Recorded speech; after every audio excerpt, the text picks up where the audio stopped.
It's time for a Big Blue Kickoff Live. Nobody can ever tell you that you couldn't do it, because you did. On Giants.com. You know what I saw? New York Giant pride. And the Giants mobile app. 17-14 is the final. One touchdown, we are world champions. Believe it, and it will happen. Part of the Giants Podcast Network. Let's go out there like a bunch of crazy dogs. Have some fun. Hello again, everybody, and welcome to Friday's edition of Big Blue Kickoff Live, presented by Cadillac, the official luxury vehicle of the New York Football Giants. I'm Paul Dottino. He's Matt Citak. And if you didn't know it, the Giants are playing the Philadelphia Eagles down at the Link on Sunday with a chance to sweep the season series for the first time since 2007. Yeah, that was a Super Bowl season with Eli Manning at quarterback for New York. And win in Philadelphia overall just for the first time since 2013. Giants actually have lost 12 in a row in Philadelphia. It's been a while. And that includes the 2022 playoff game. Not good. It has been a house of horrors. You've heard me talk about the house of voodoo that is the New Orleans Superdome.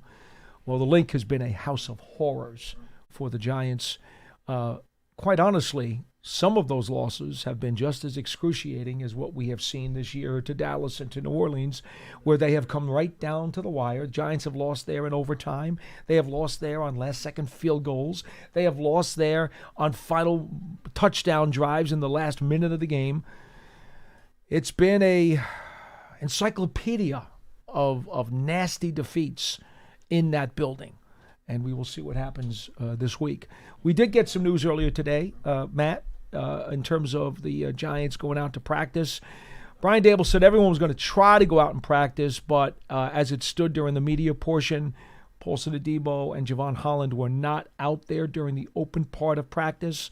So I think you can kind of make a logical assessment that their arrow is down on them, but it still remains to be seen. Good news, though, as Brian Burns and Darius Slayton, Graham Gano, these guys all appear as though they're going to be on the upswing.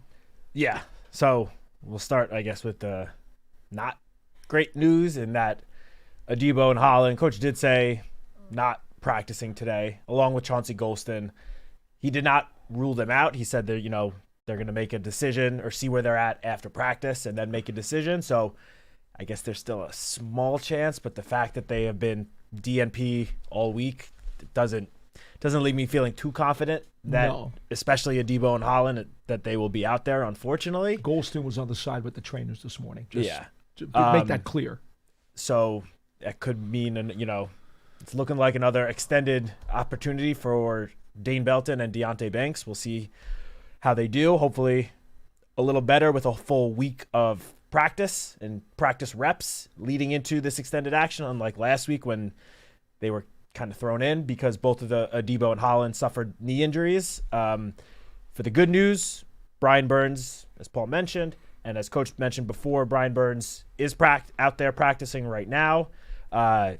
He told the media on Wednesday, his exact words were, "I'm good," when asked, is he going to be able to suit up this weekend? We saw last year, there were plenty of times where Burns did not practice Wednesday, Thursday, got in a limited session Friday, was good to go come Sunday. Seems like he is on track for that. Obviously, we'll see on the final injury report. I have a feeling he'll probably be listed as questionable, but I would put him on the more optimistic side of questionable. While the other two, we'll see what they're listed as, but I feel like they're definitely on the more pessimistic side of things for Sunday. Darius Slayton, Coach said, has had 2 good days of practice. This was obviously before today's practice, and said hopefully he'll be ready to roll. So signs are, it's pointing up for Darius Slayton to make his return. And yeah, as you mentioned, Paul, looks like Graham Gano will be good to go as well. He's gone through the last 2 practices unscathed. All is looking good. We'll see what they decide to do in terms of just the overall kicker situation. Coach did not completely slam the door on the idea of potentially having 2 kickers on the game day roster. We'll see. I mean, that obviously would take away from the depth at other positions, and considering the secondary might be down 2 of the starters, I don't know if the Giants will be able to afford having 2 kickers on the game day roster. Yeah. But, we'll see how practice goes today, and we'll see how the final injury report, what everyone's listed on is there. Yeah, I think it would be very tough to have 2 kickers activated, but I do understand people's concern. Yeah. Obviously, Graham Gano now over the last 2 years has twice come up with an injury right before the game. Yep. So I do get it. In the meantime, we are coming to you from the Giants podcast studio presented by Hackensack Meridian Health. Keep getting better. Our number is 201-939-4513, 201-939-4513. You can also get us on #GiantsChat or on the YouTube. We are streaming still on YouTube. We are streaming Sometimes YouTube, I know there are Giants.com. technical issues, and you never know. But you can go to Giants.com and also the YouTube channel, and we are there. And you can also fire up a couple of things on the chat. And I know Matt will monitor that and see if we can get to something there. Go ahead. There also just was, I saw one injury update from Philadelphia, and that was just Nick Sirianni speaking to the media and was basically asked, A.J. Brown has not practiced Wednesday or Thursday. Yeah. We don't have the injury report yet. The Eagles won't release theirs for another few hours. But Sirianni was asked about A.J. Brown's status for Sunday, and he was non-committal to him playing. He did mention A.J. Brown is one of those players that could go DNP all week and still suit up and play on Sunday. But, he would not go as far as to say, yes, A.J. Brown will be out there on Sunday. So just something to keep an eye on. Obviously, he's got a hamstring, right? Yeah, that would be obviously a big blow to the Eagles' passing game. As good as Devontae Smith is, having the two of them out there is what really, makes that such a lethal threat. At least, obviously, the passing game in Philadelphia has not been firing on all cylinders all season, but they seemed to get on track last week. The two of those two wideouts combined for over 300 yards and 3 touchdowns. So it would certainly be a blow to the Eagles' offense if A.J. Brown is unable to suit up. I kind of asked a rhetorical question there because a guy who's got a hamstring injury who has not practiced at all, unlike Slayton, who's been limited and has been able to go out there and run routes and take reps, Brown hasn't done that all week. The odds of him just trying to fire it up on game day with a hamstring, which gets aggravated very easily and then could wind up pushing him out for over a month, that's the way those things go. To me, that's risky business. I can't see him playing. We'll see if he gets on the practice field today. If he gets out there today and he's listed as limited, I think there's a good chance he suits up. I'd say sure. If he's that would make a difference. If he's another DNP, especially because Philadelphia goes into their bye week after this game, sitting him this weekend with the bye would give him a couple of weeks to rest that hamstring. Mm-hmm. That could be something the Eagles choose to do. However, he did play the whole game this past Sunday. It was a little surprising to see him pop up on the injury report with his injury when he played the game and, appeared to come out unscathed from the game. But clearly it's not a non-issue because he has not yet taken the practice field. So keep an eye out on the Eagles injury report. We'll have it up on Giants.com as soon as we get it in a couple of hours. So just keep an eye out for that. It was not only he, but also Devontae Smith, who both had huge games last week, and they win over the Vikings 28-22. Hurts threw for over 350 yards, and both of those guys lit up the Vikings. Hurts had a perfect passer rating, 158.3. Only three touchdowns. Yeah, only the third time in Eagles history that a quarterback has had a perfect passer rating. And now he didn't do anything on the ground. No. And that is something we've seen kind of in the last few weeks from Jalen Hurts, or have not seen, which is him using his legs, which is surprising because that's obviously been a very big part of his game. The Eagles offense the last couple of seasons was a huge part of their Super Bowl run last year. Mm-hmm. He is still doing the tush push, of course. Anytime they get to a, goal line situation or 3rd and 1, 4th and 1, 2nd and 1, it is Jalen Hurts doing the tush push and almost always picking it up. But outside of that, we're not seeing design runs from Hurts. We're not seeing him really scramble out of the pocket, tuck the ball in, and rush up field. Another thing to keep an eye on. The Eagles' run game has really struggled.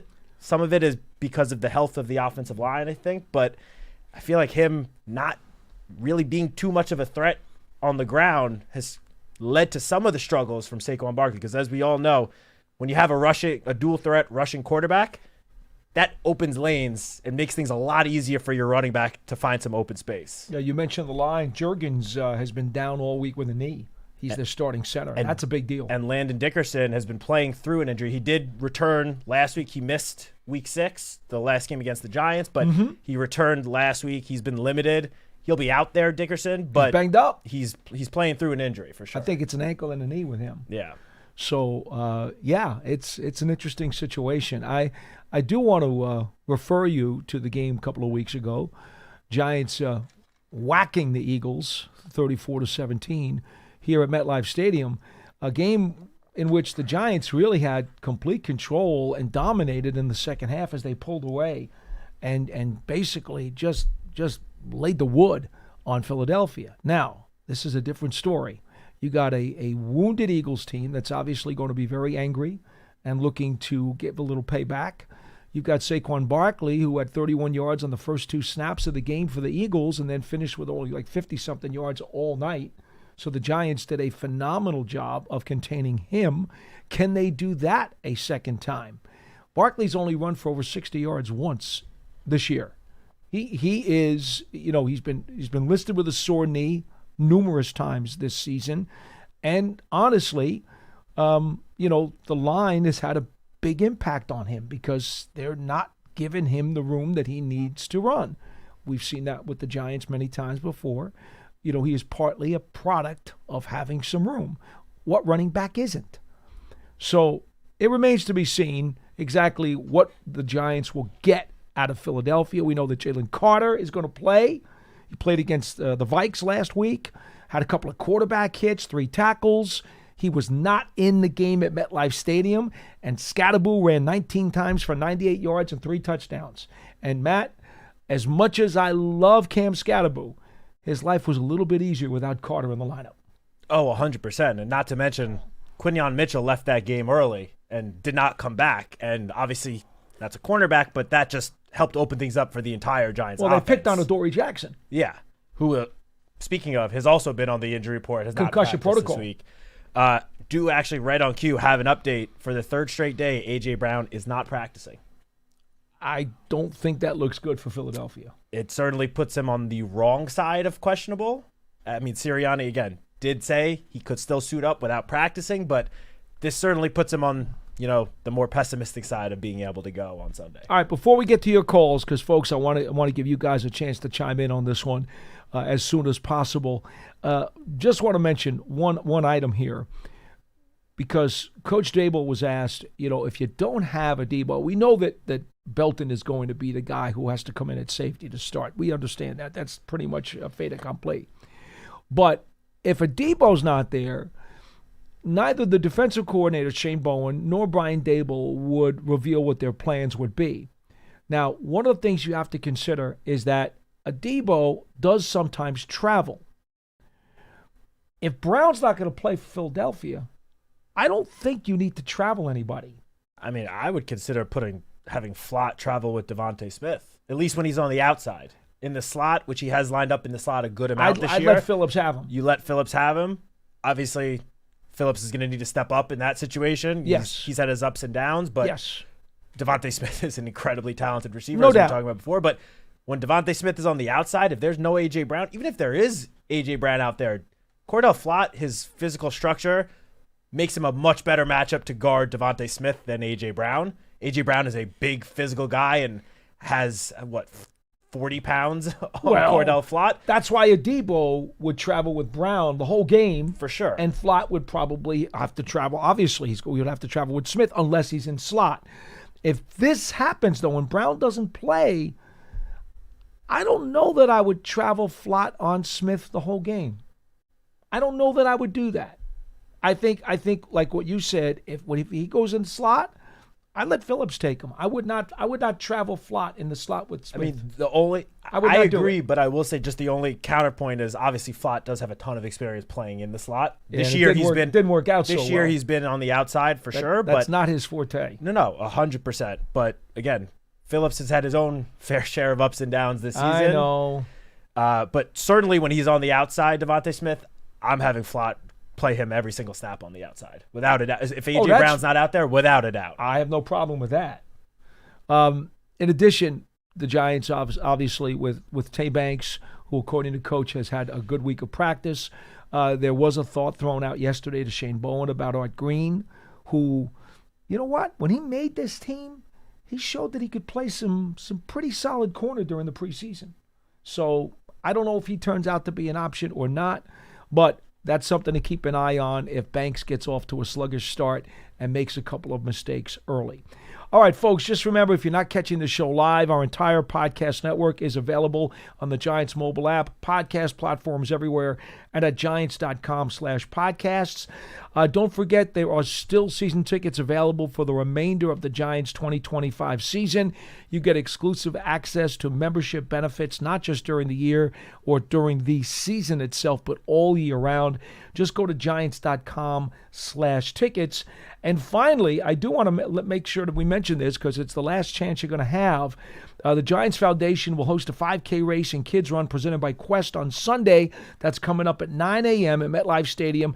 Net proceeds will benefit the Giants Foundation. All participants receive a commemorative T-shirt after the race, stay for a post-race festival, and appearances by Giants legends. And I believe Tiki Barber and Jonathan Casillas, if I'm not mistaken, have verbally suggested that they would be there. You'll also hear from a live DJ. Register now at giants.com/5K. The Giants Foundation is a 501c3 nonprofit organization. And, of course, the Giants TV mobile app is available wherever you download your videos, all kinds of stuff. It's free. It's there on Apple TV, Roku, Amazon Fire TV, and the Giants mobile app.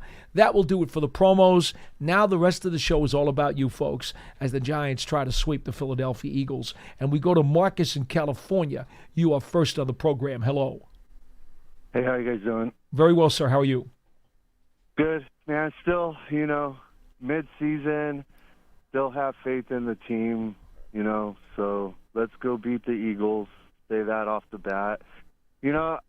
At first I was all about going after a wide receiver to help Dart's development, but after the last, since he started, I think we should just extend Flott and Illuminor and, build around next year and just ride the season out. And then also, I don't think that we all understood how bad the Micah McFadden's injury was going to hurt us on defense this year. So I hope he comes back quick. And that's pretty much it. Just thanks to you guys, and let's go beat the Eagles. Well, thanks very much for the call, Marcus. Thank you for the call. Last week's loss in Denver was devastating with a capital D. I don't think I'm understating that at all. But should the Giants come back and beat Philly at the Link and complete a season sweep, it would lessen some of the pain.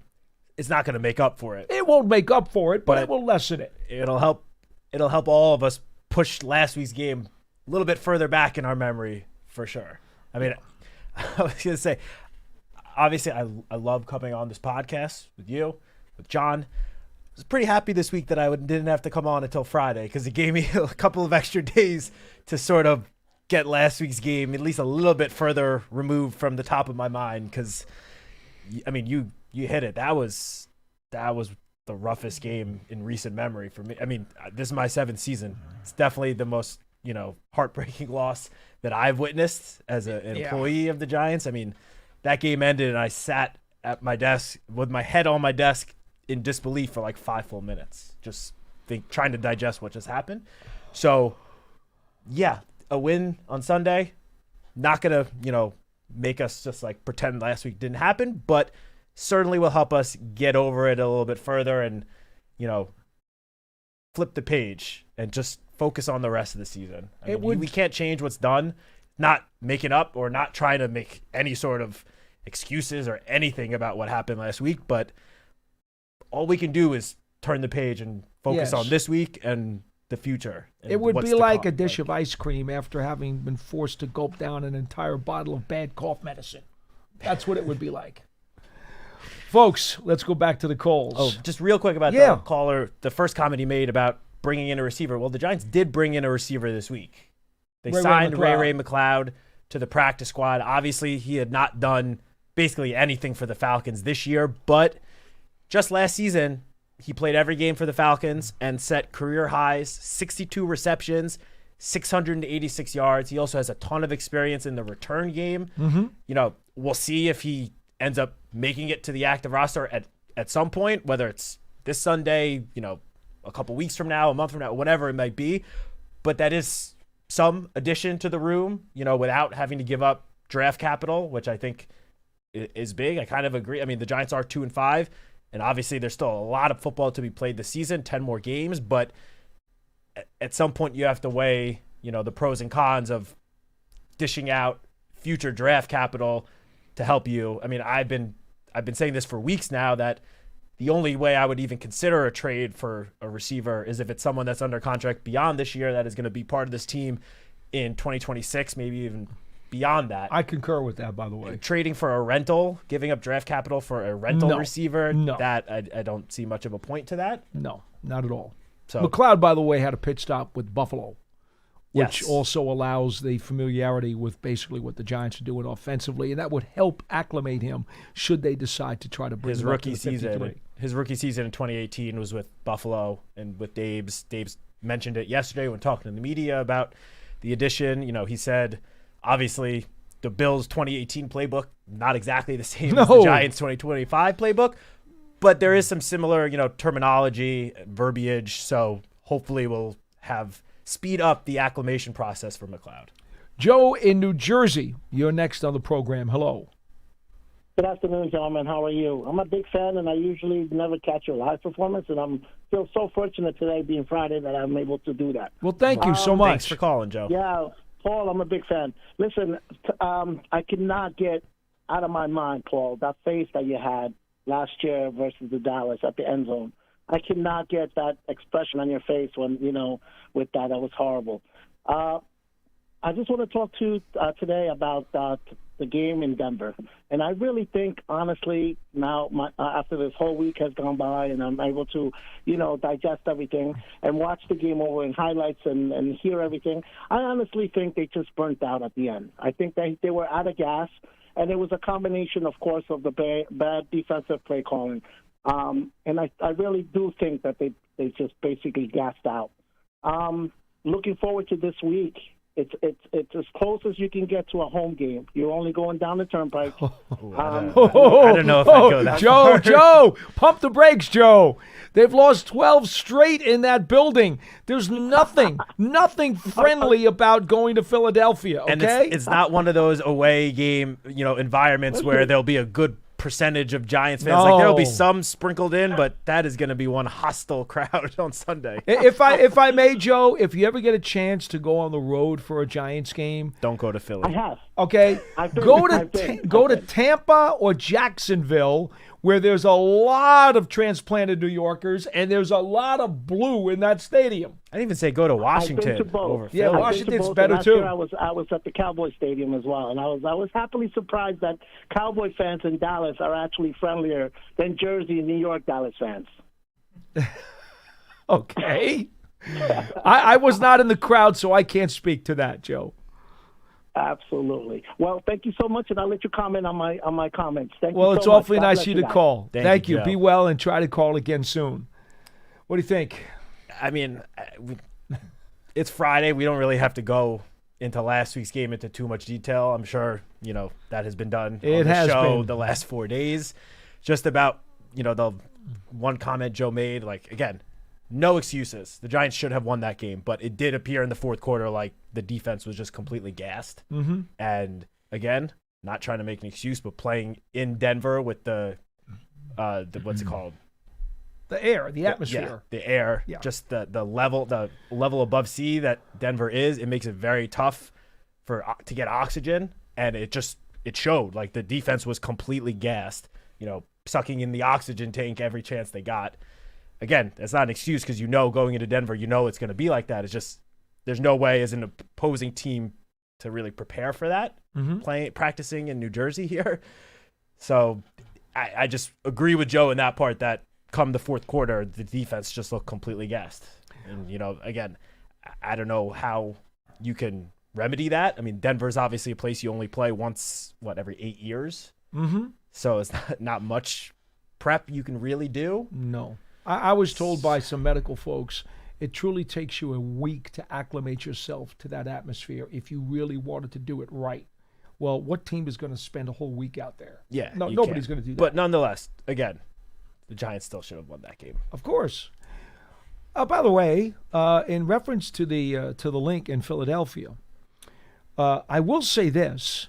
Guys like Scatterboo and Dart and Abdul Carter, these guys have not been part of that 12-game road losing streak in Philly.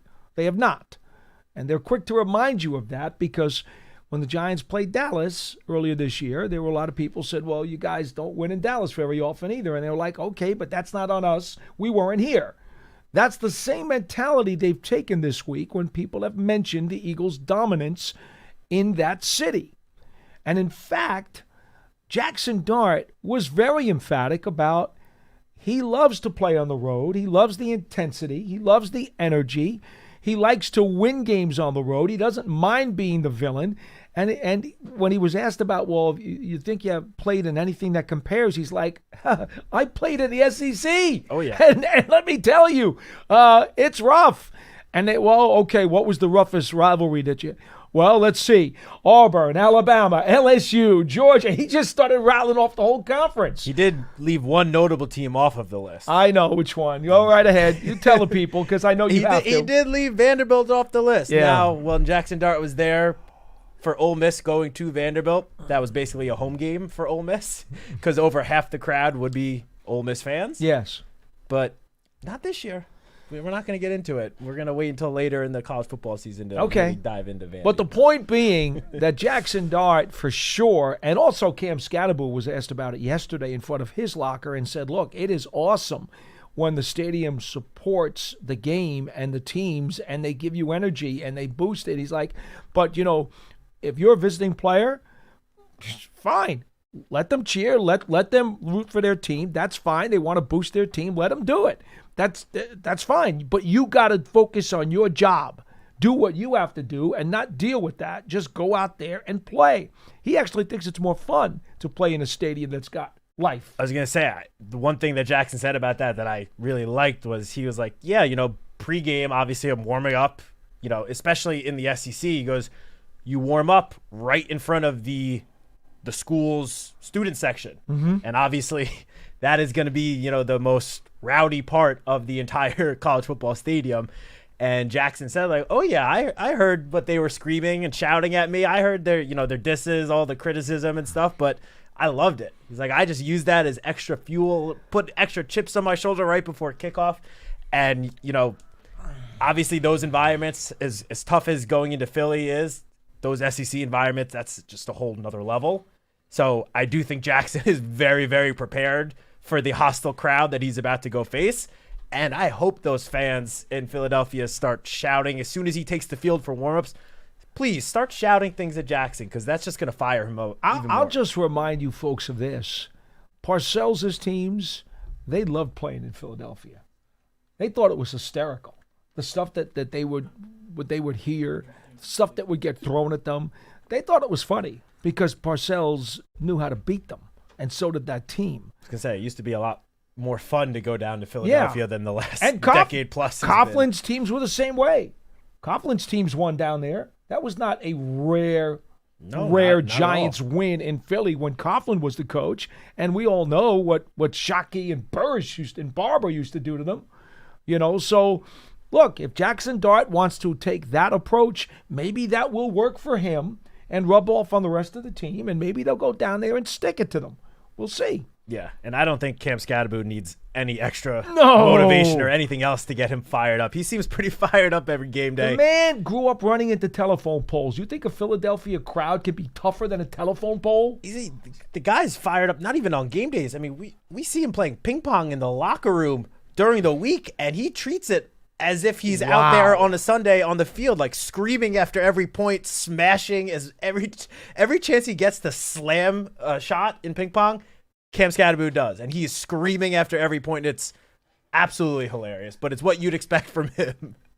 He could be his own television series, his own reality series. He would be a blast. All right, let's go back to the phones. Coach Marvin in Delaware, you are next on the program. Hello, Coach. How you doing, Paul and Matt? What's up, Coach? How are you? Yeah, I'm doing all right. I'm down here in Philly land in Delaware, but I know. The fans are not playing, so I'm not worried about them. But it's going to be a tough game for them because Philly going to make adjustments, and usually the team that wins, they pretty much go in with the same game plan majority of the time. So we'll just have to see how that game turns out. But I didn't get a chance. I haven't called in a few days. So about last week. Last week's game was actually the good, the bad, and ugly all at once. It was everybody's fault. I don't know if anybody got a chance to hear Carl Banks on Monday, and he hit it right on the nose. It was everybody's fault. He was talking about. He said something that resonated with me when he said every time the defense got on the field, they had the lead. Yes. That was telling. Mm-hmm. And you had a caller talking about them fatigue. And I said, and it's a long saying, fatigue will kill us all. And what happened, they was physically and mentally fatigued. They made some mistakes. Banks lost his leverage on the run by Knicks, was brutal. I think they line up, they shifted to the left, I believe, one time, and left like three guys to the right, and they changed the play in the direction to go the right side. That's why Knicks didn't get anybody touch him when he ran for a touchdown. So those were Dane Belton also got blocked in the back, but somehow there was no penalty on that play either. Yeah, but I mean, we fought back. It's not one play that really hurt us or helped us, but they fought back. They showed a lot of heart, and that's what I kind of took away from the game. But the one thing I took that no one has talked about, and we always talked about chasing points. Mm-hmm. Do you know how many points we chased? I added it up. It was 8 points we lost. It was we missed 2 PATs. We missed a 2-point conversion, and they made 2 2-point conversions. That's 8 points. And one of those 2 was very easy. You hit the receiver in the back of the end zone. Those conversions was brutal for us in this game. So hopefully we have learned from those, and we'll do better as far as coaching and guys being out there giving it their all. And you can't be fatigued. So that's pretty much what I had. But I wanted to just say thank a couple of guys real quick. It's only about 30 seconds here. Is Ron Kinslow and Tony Thornton. They're referees here in Delaware. They give me access to their games, so I get to see their games, the best games in the state. And they gave me one tonight. I'll be at one tonight. And the director here in Delaware is a guy by the name of Dave Baylor. This guy unbelievably gave me passes for every game in the state. And I have access to some of these kids, which is amazing for them to do for me. So I wanted to thank them on the show. Coach Marvin, you're turning into the Phil Rizzuto of Delaware. I showed them the picture of you, Paul, so that gives me some credibility. Oh, wow. All right. I love it. Coach, be well, okay? I have done that. I'm not lying about that. I have showed them your picture, told them that I do speak to you, and I speak on the show. So, I thank all of you guys, Matt, John. Hopefully John's doing good. And Pearson in the background is excellent guy. Excellent guy. So I thank all of you guys. Appreciate your support, Coach. Thank you, Coach. 201-939-4513. We go to TJ in Arizona. You are next on the program. Hello. Hi, Paul. How are you? I'm okay, my man. How are you doing? Good. I've been watching the Giants when I lived my days with my father on Long Island, the Homer Jones and Fran Tarkenton days. I understand. I have a question.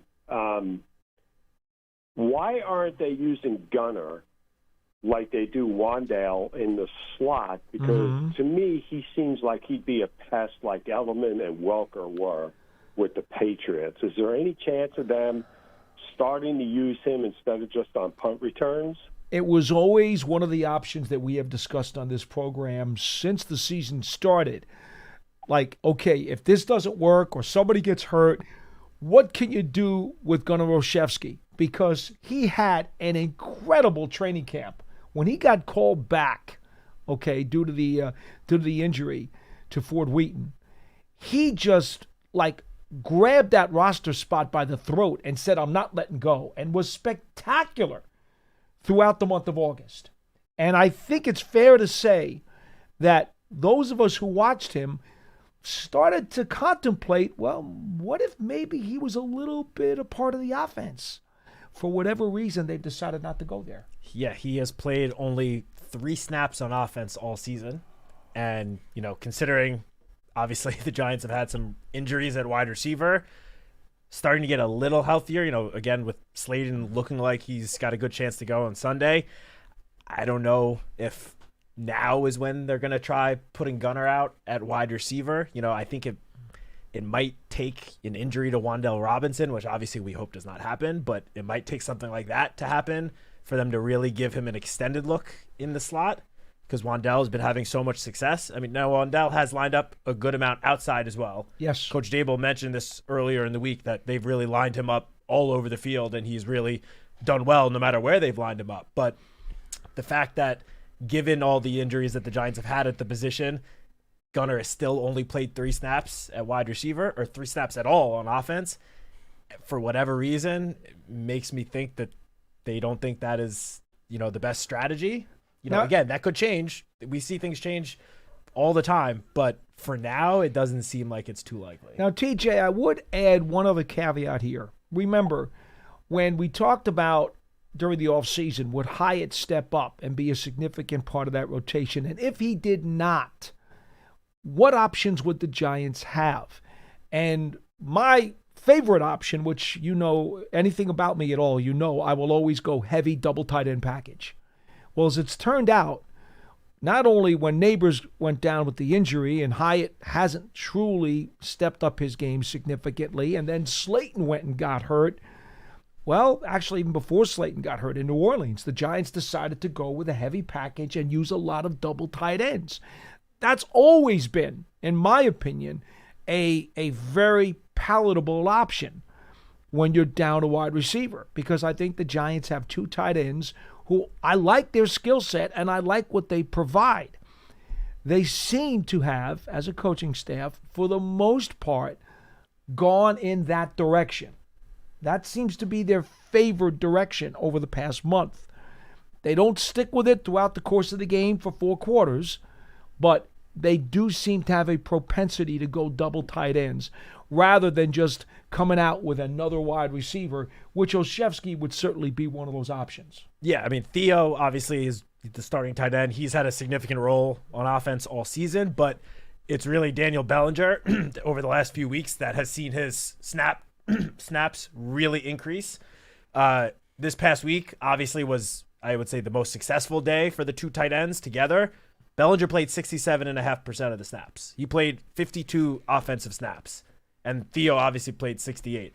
Now, they had success against the Broncos with the 2 tight ends. They had success against the Saints.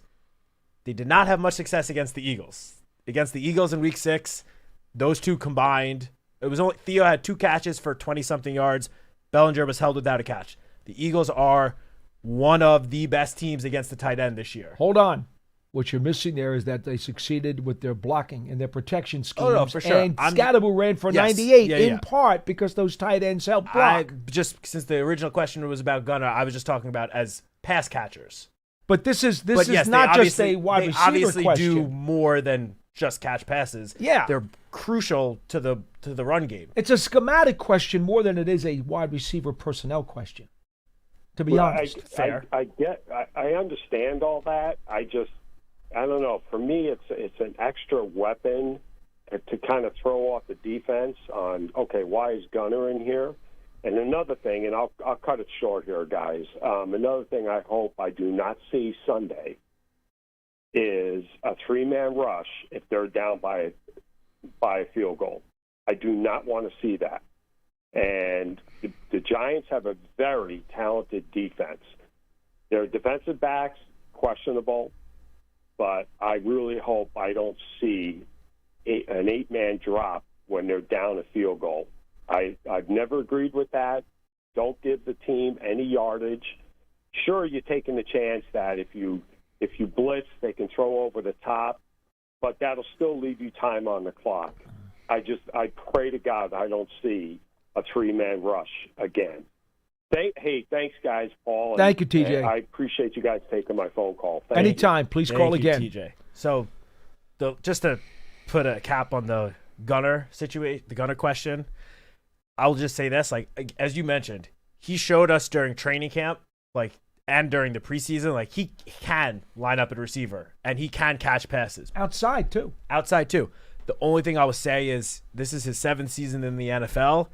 He's never had more than 5 receptions in a season.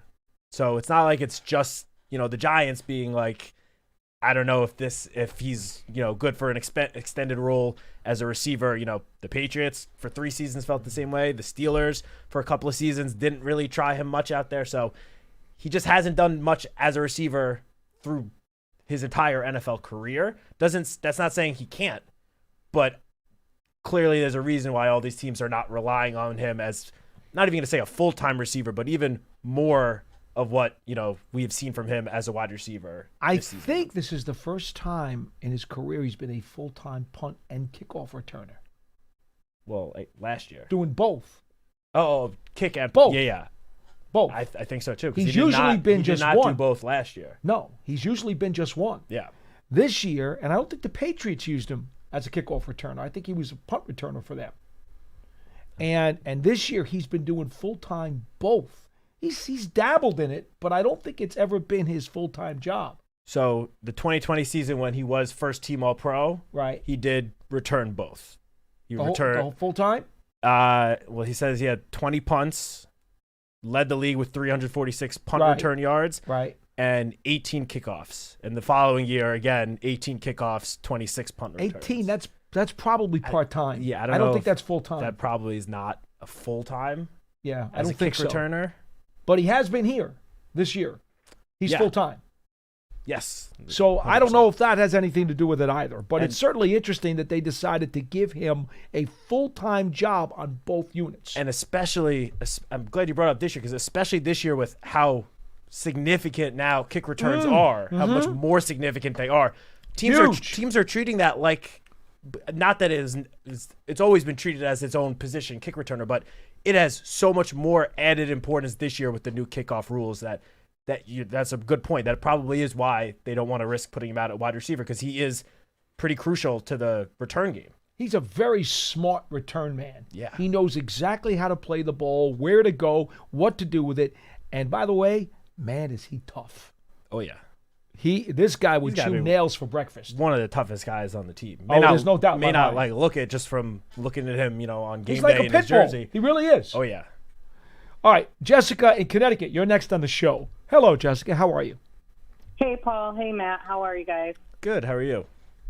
Good. Thanks. Thanks for taking my call. I just wanted to comment on Sunday's game. I was licking my wounds on Monday. I was so upset, but then the more I thought about it, I want to bring some optimism to it. I think that we are playing exceptionally well. I did not expect for Dart to get as many points as we did against Broncos defense.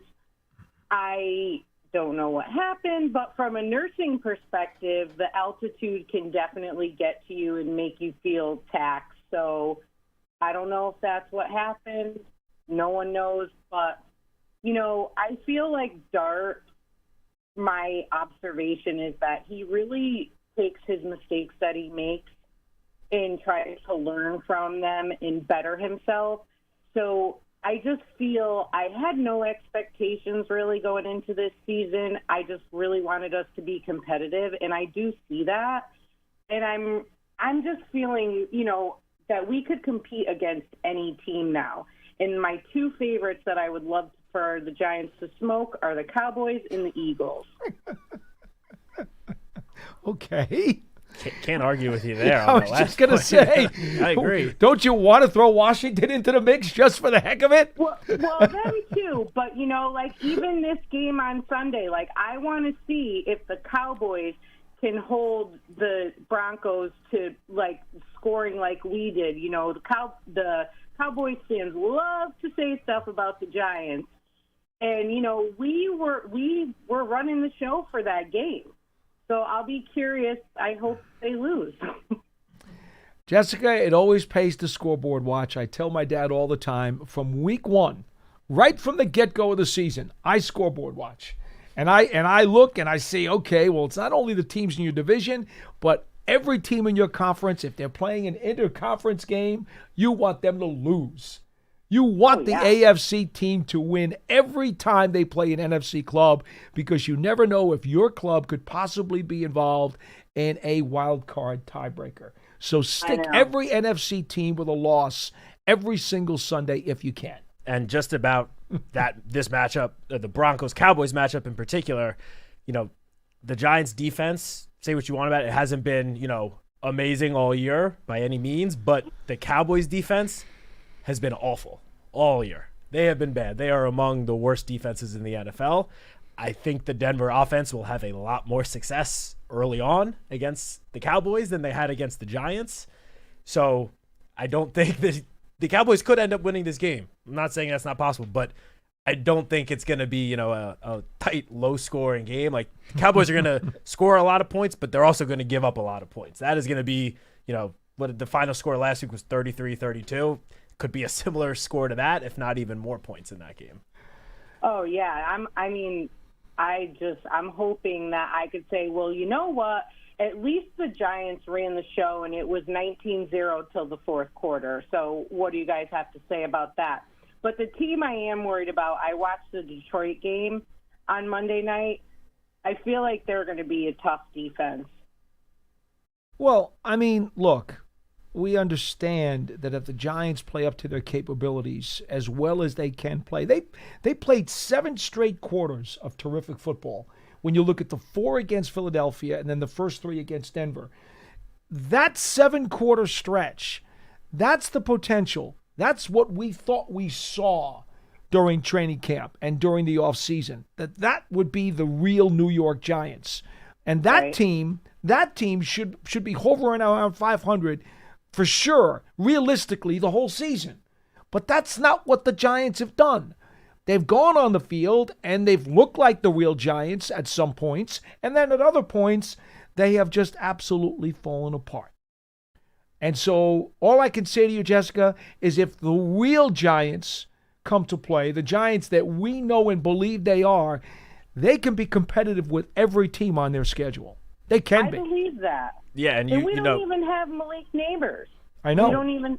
I know. No, that's true. Imagine if we did. You pointed out the Lions matchup, which is obviously about a month away, but the Giants have a decent amount of tough defenses coming up. The Eagles this week, they obviously were not that great in Week 6, but as we mentioned before, Jalen Carter's back.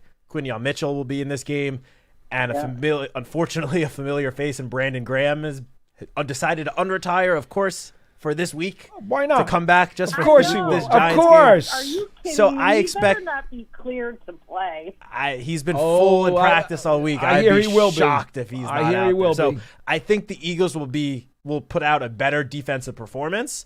Now, that doesn't mean the Giants won't still be able to score points. I think the Giants will be able to drive on them and score points, but I do expect the Eagles defense to perform better next week. And then next week, you have the 49ers with Robert Saleh having that 49ers defense looking like the 49ers defense of a few years ago, and that's without Bosa and Fred Warner.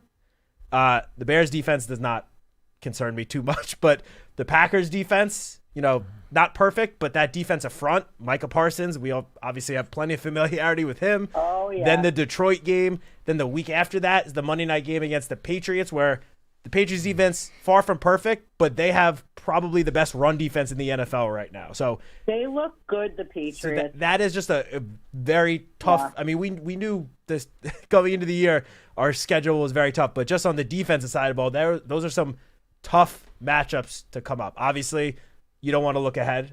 The focus is on this week. But we're gonna find out. I mean, obviously, the early results have been very good for Jackson Dart, but he's gonna have a tough stretch to really show what he can do. But to what you said, Paul, I think that, again, not to soften the blow from last week at all, but one of the things that I really picked up after last week's game is that there are very few teams, with the way that the Giants are playing with Jackson Dart under center, there are very, very few teams out there where going into the game, it's going to feel like the Giants have no chance at winning. Because right now, Jackson Dart has the offense playing like one of the best offenses in the NFL, which they have been since he took over, which has, revitalized the defense, given the defense a boost. So I don't know if there's any team in the NFL where going into the game, anyone's going to be able to say the Giants have no chance at winning this game, which we've heard that plenty the last couple of years. Jessica, thanks for the phone call. Please call again. Great day, guys. You too. Thank you, Jessica. I think it bears notation here that both Brian Dable and Mike Kafka were very accurate in making sure they threw some plaudits out to the offensive line. Oh, yeah. Which has clearly improved as the season has gone on, and Andrew Thomas got back into the lineup. No coincidence, folks. No coincidence at all. John Michael Schmitz has actually played better this year and more consistently as well, and now he's back off concussion protocol and expected to start against Philadelphia. Folks, I'm just going to tell you, my magic word is happening. The offensive line is functional again. Yeah, and Jackson Dart has played obviously a very big role in that. The offensive line has helped Jackson Dart, but Jackson Dart has also helped the offensive line. Having a mobile quarterback that is able to really move around the pocket, to scramble outside the pocket and make plays, that helps ease the burden a little bit of the offensive line. They know they don't have to, win every block for 5+ seconds, which kind of felt like was the case in the early part of the season. Jackson Dart opened things up for everyone. The yards after contact by Cam Scatterbo have helped as well. Again, having an improvement at quarterback has helped everything. And it's not, I'm not saying that Jackson is the reason the offensive line has been better. It's mutually beneficial. They've both been helping each other significantly. The spider web, Matt. Spider web. And that has led to Scatterbo's, positive results. Has led to the passing game looking great, which, as Jessica reminded us, without Malik Neighbors, without Darius Slayton the last couple of weeks. So just overall, obviously, the offense is gelling right now. And that's what we love to see. Let's hopefully keep it going. 2 YouTube comments, and then I got another phone call I want to get to before the program is over. Is it Wild Bill NYG says, hey, what's the most important matchup to keep an eye on for this game? I would think there are certainly several, but for me, if John Michael Schmitz, coming out of the concussion protocol, can play as well as we've seen him play in the last few games, he's going to need to do that to at least contain the impact of Jalen Carter. Because Carter impacts your running game and he impacts your quarterback. So he's got 2 ways that he can hurt you, much like Dexter Lawrence. He's right up there among the top defensive tackles, is Carter, in the league. So I'm going to say, if you wanted one-on-one matchup that the Giants would really love to win, or at least draw, JMS for me against Jalen Carter, because that has an impact on both Scatterbo and Tracy and Singletary, and also on Jackson Dart. Yeah, that was the one-on-one matchup I was going to mention as well, so I agree with you there. If we're not necessarily talking just one-on-one, I would say the run defense versus the Eagles' run game would be the biggest, aspect of the game matchup to keep an eye on. Now, the run game has been better overall. Last week took a little bit of a step back compared to the 2 weeks prior. Against the first game against the Eagles, the game against the Saints, the Giants' run defense was so much better than the first month of the season. J.K. Dobbins had some success last week. Bo Nix obviously had some success on the ground last week. But despite that, one thing is, so obviously the Giants will be facing Saquon Barkley. We know this. Saquon having a down year, among the worst seasons of his career. He's still a lethal threat. That is not someone that could be overlooked just because his numbers are not quite good up to this point. One thing I saw on NGS that something I think we'll definitely need to keep an eye on is Saquon Barkley has averaged 4.2 yards per carry on runs to the outside this year. And that is a big drop from where he was last year. Last year he was at 6.6 on the outside runs, 4.2 this year. But in week 6, he had 5 carries for 43 yards when running outside against the Giants. That is an average of just over 8.5 yards per carry. Overall, on the season, the Giants have been very bad at defending runs to the outside. They have allowed the highest success rate of any defense in the last decade with runs on the outside. And if I was able to find this out and talk about it, you better believe the Eagles are well aware of this and will probably look to take advantage of that. So the overall run defense, and Deonte Banks and Dane Belton, if they're playing for Holland and Adebo in the secondary, that's the two of them are gonna need to step up in the run game. One of the callers said before there was a play where Banks took a bad angle last week and allowed a big gain. We can't have that this week because Saquon is gonna be able to take advantage of that, and he will take advantage of that. You better believe, especially after being limited in production the last time against the Giants, you better believe he's gonna want to come out and have his quote-unquote revenge game, even though he may not admit that. But this game obviously has added importance for him. Well, I think Cam Scatterbo, who outdid Barkley the last time, would love to do it again. And the Eagles are last in the NFL in rush defense on runs directly up the middle. 41 attempts for over 6 yards a carry. Now, Carter missed 2 games, so that's part of it. But if the Giants are able to pulverize the interior of the Eagles' rush defense with Scatterbo, that actually could even be as important as whatever Barkley may try to do to the outside. I agree. Folks, Scott Young from YouTube chimes in, says, I'm confident in Cordell Flott. He's been greatly improved. There is absolutely no question about that. And Fabian from Manhattan is on the line, and we'll sneak you in here as the last caller on the show. Hello. Hey, guys. Thanks for taking the call. Yes, sir. Thanks for calling. Yeah, so you guys kind of glanced over one of the points I want to talk about with the tight ends. Paul, back when Russ was starting, I commented on your live. I said I want to see all the tight ends on the field at once. Mm-hmm. And you agreed with me, and I think at the time that we only had 3 on the active roster. I may be wrong. But I love what I'm seeing from Bellinger. And no one really talks about that pass he dropped in the end zone. I think that would have been amazing if he would have came up with that.